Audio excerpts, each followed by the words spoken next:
आपको अच्छी और गहरी नींद के लिए कुछ छोटे यौगिक उपाय भी बताए जाएंगे। तो चलिए शुरू करते हैं। एक कहानी से।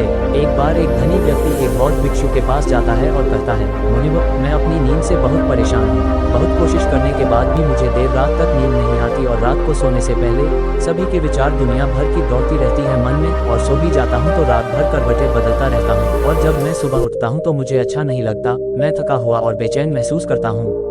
कृपया आप मेरी इस समस्या का कोई समाधान बताएं।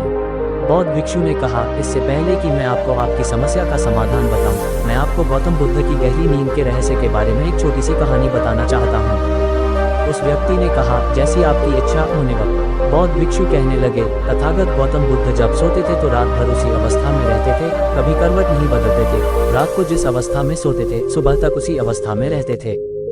गौतम बुद्ध के एक शिष्य आनंद थे जो अक्सर उनके पास सोते थे।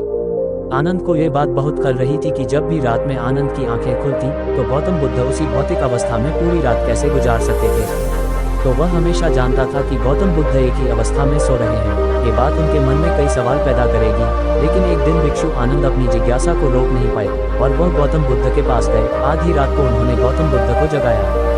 अपनी नींद से उठकर बोला, तथागत मुझे क्षमा करें, मुझे पता है कि यह आपसे प्रश्न पूछने का सही समय नहीं है, क्योंकि आप दिन भर चलते रहते हैं और लोगों को धर्म का ज्ञान देते हैं और उनकी समस्याओं का समाधान करें। लेकिन मेरी जिज्ञासा इतनी बढ़ गई है कि मैं सुबह तक का इंतजार नहीं कर सकता, इसलिए कृपया मेरे प्रश्न का उत्तर दें और मेरी जिज्ञासा को शांत करें। भिक्षु आनंद ने आगे कहा, मैं पिछले 20 वर्षों से आपके साथ हूँ और मैं देख रहा हूँ कि आप पूरी रात एक ही अवस्था में बिताते हैं। आप जरा भी नहीं हिलते, तो क्या आप वास्तव में सोते हैं या आप नहीं सोते हैं? गौतम बुद्ध ने आनंद की ओर देखकर मुस्कुराते हुए कहा, मैंने अपने लिए सोने की सही मुद्रा खोज ली है। अब मुझे सोते समय हिलने डुलने की आवश्यकता नहीं है। मैं नींद में भी जागता रहता हूँ जब तक मेरा शरीर सोता है, पर मैं जागता रहता हूँ। सवाल यह नहीं है कि शरीर नींद की अवस्था में चलता है या नहीं, शरीर स्थिर अवस्था में क्यों नहीं रह सकता। वास्तविक कारण मन ही है जो शांत और स्थिर नहीं रह पाता, और यही कारण है कि हम नींद की अवस्था में भी अपने शरीर को हिलाते रहते हैं। लेकिन मैं इन सब बातों से परे आ गया हूँ। अब मुझ में मन जैसा कुछ नहीं बचा। जब मैं सो जाता हूँ तो मेरा शरीर मुर्दे जैसा हो जाता है, मन जैसा कुछ नहीं रहता। आनंद, क्या आपने कभी किसी मृत शरीर को अपनी अवस्था बदलते हुए देखा है? गहरी नींद की अवस्था में भी यह सारा काम हमारा मन ही करता है। एक बार मन स्थिर हो जाए, मन शांत हो जाए, तो आपका शरीर गहरे में चला जाएगा। सो जाओ, लेकिन तुम भीतर से जाग जाओगे। भीतर से तुम सब कुछ अनुभव कर पाओगे। सोने के बाद भी अपनी जागरूकता एक छोटे से जलते हुए दीपक की तरह निरंतर प्रज्वलित होगा।